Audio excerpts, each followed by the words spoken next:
Everyone, welcome to another Mind and Muscle Transformation Diary. This is Adam, and I'm heading to get my upper body pull workout in, and just wanted to share a couple of things with you guys today. The first one in regard to my training. What I'm thinking is a little bit of a change in my split is needed. As you guys know, I changed my split not too long ago, which was legs Monday, Wednesday, Friday, and then I think it was Tuesday was upper push, Thursday was upper pull, and then Saturday upper push, Sunday upper pull. Now that's not gonna work because things came up, work schedule, and how things are at work now. I need to be more on my feet more. So the adjustments that I need to make is, number one, the leg days are going to have to come down in frequency. So instead of 3 leg days, they're going to come back down to 2. And I'm probably going to bring in an active recovery day, not a full rest day. Because one of those days that I'm not going to head into the gym, I'm probably going to be working a longer shift at work. So there's that. So that's taken care of. The other thing, a more important thing that I want to share with you guys is a mental transformation tip. And this is inspired by the recent news that we all heard about,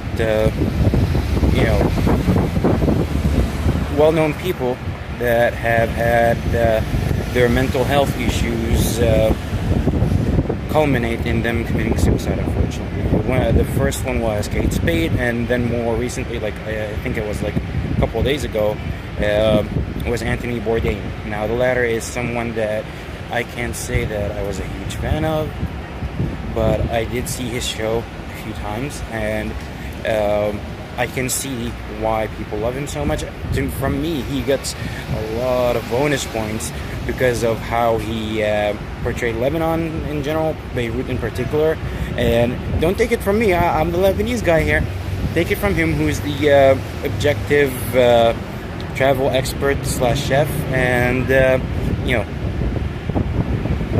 that's who that guy was. But between him and Kate Spade and the whole mental health and depression and suicide thing, I have to say, and there's no shame in saying this because I'm proud of where I've come since then. I've struggled with depression since my mid to late teens, and it got pretty bad. And the first time I did seek professional help. The second time around I was on my own, and the time when I was on my own was when I can honestly say it got its worst before it got better.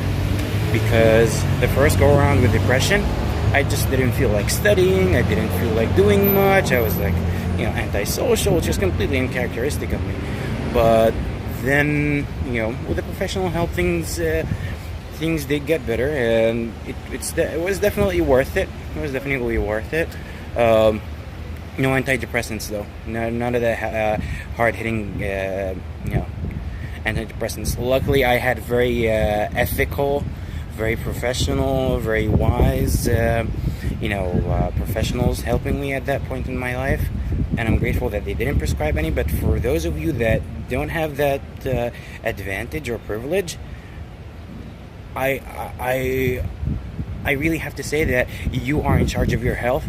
Your health care professional is your consultant. He does not dictate, or she does not dictate, what you should or should not put in your body. So you are the one in charge of your health and what medication you do or do not want to take. So explore your options, read up, and be your own best doctor. The professional is your number one consultant, but you can always get a second and a third opinion. Know that.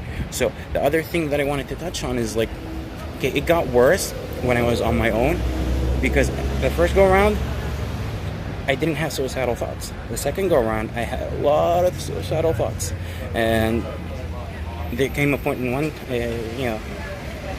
there came a point in time, I think it was more than months, but there's one particular moment that stands out in my memory, and I'm not going to go too deep into that because I don't want to romanticize or glamorize that moment, but it is what it is, where I had to ask myself, I'm like, hey, is this what it's coming down to? Am I going to waste my potential? Am I going to waste all the effort or all of the hard work or the thought that I've put into making myself who I want to be? I'm just going to burn it away? Toss it in the wind? Like you were never even here? Hell no. Hell no. So, in that moment of time where you have to question yourself before you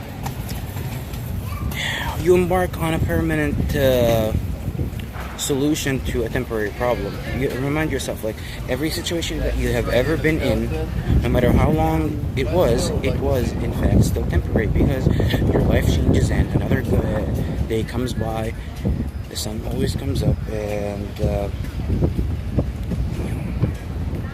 as long as you stay mentally in the game, as long as you guard your mind and you stay strong within yourself, those better days will come. But don't ever cave in. Don't ever cave in. See, you know, people say that, oh, suicide is selfish or this or that. It's not about being selfish. You know, understand that that person who is depressed, they feel alone. The connection that you see with them and their loved ones, they don't see it. So it's not the person who's depressed and suicidal that you know, when you're suicidal, you're extremely depressed. You're not kind of like sad about something depressed. No, you're like extremely depressed. It's like you don't see the light at the end of the tunnel. Okay, so the only thing that helped me was, like, you know, asking myself, like, is this how I want to go? Like I gave up. Like I wasted all of this effort. Like I wasted my life. Like all of my potential, my talents, and everything, like it's just like nothing?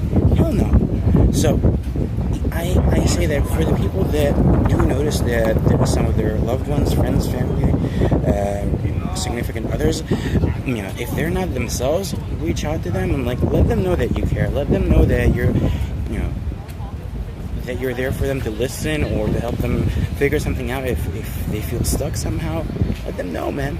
Let them know.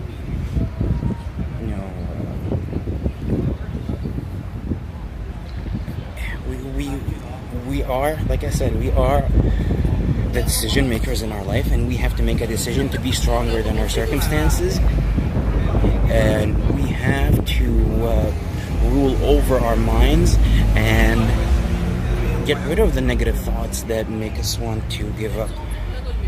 Understand that the better days that you want are ahead of you if you are willing to stick it out. There's no instant gratification in this world, really. Like, you know, if it is, it's on things that don't really matter. So, you know,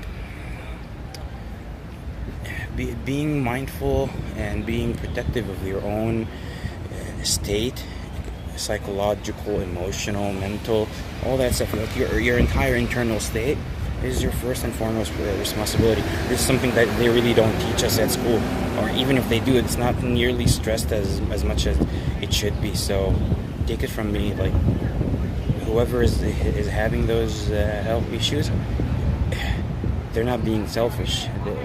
They feel isolated. They feel disconnected.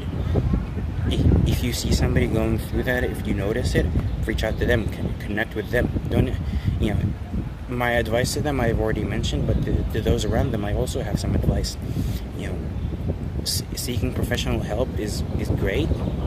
It's definitely better than nothing, because it gets even tougher when there's only you and yourself and those negative thoughts. So you know,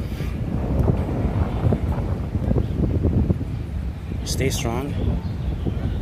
Know that after the darkest hours of the night, dawn comes shining through. Let your legacy live on, and until tomorrow, stay well, stay strong, stay smart.